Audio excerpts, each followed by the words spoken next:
first time to try to record using the snipping tool. So we'll see if it works. But anyway, so we've been talking about this trade here this morning, and this is now the Nasdaq on the 243. And the trade was, for me, I always look for market structure shift. So an order block that turns into a breaker block, right? Okay, and inside of that, I'll look for a fair value gap that had formed. So I'm going to get rid of this breaker block, and I'm going to put on there the fair value gap that was inside it. All right, it clearly respected it. So where I would want to get in, there's two ways I could get in. All right, I could put my limit order right at the bottom of this wick with my stop loss being just below this wick, or I could have waited until... Another way that I like to do is try to drop into it. So I'd like, as soon as this candle formed, I'd have a buy stop order right above that wick. Then when that next candle formed, I'd do the same thing right here. Then my stop loss would be just below that wick, and it would have taken me in. And then what we do is we would play it all the way up to the liquidity void area. All right. So when you look at that, you think, is it worth it? And the answer from my perspective is yes. So we're going to click right there, and we're going to go up just to the edge of the LV, liquidity void area. All right. And the reason why I say just to the edge, even though price obviously went higher, we don't know that it's going to do that. And I like to say, what is it like for the algorithm to finish? This is all it owes us, is this here. So 227 points. All right. So 227 times $20 a point, that is $4,500, all right?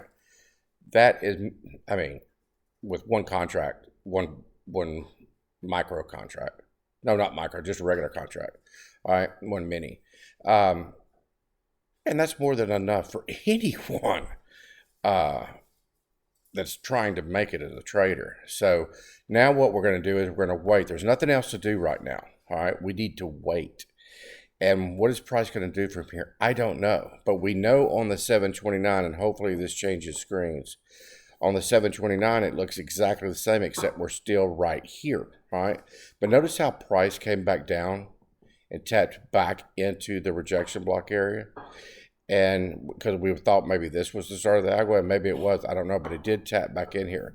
So if I go back to the 243, could price come all the way back down here and tap into this rejection block and get at this liquidity here? The answer is yes, it could do that. However, if price continues to expand higher and this partition then moves, then I would be looking for an entry back at this rejection block area.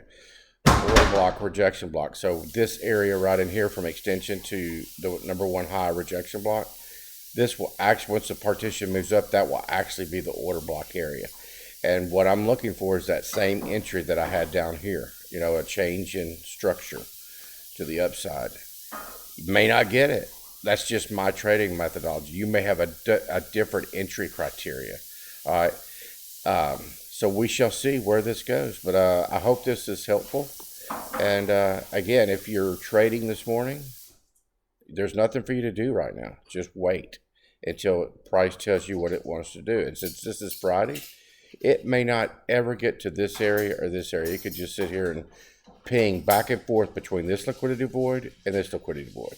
This liquidity void and this liquidity void. Okay, that's what it could do. So anyway, talk to you later.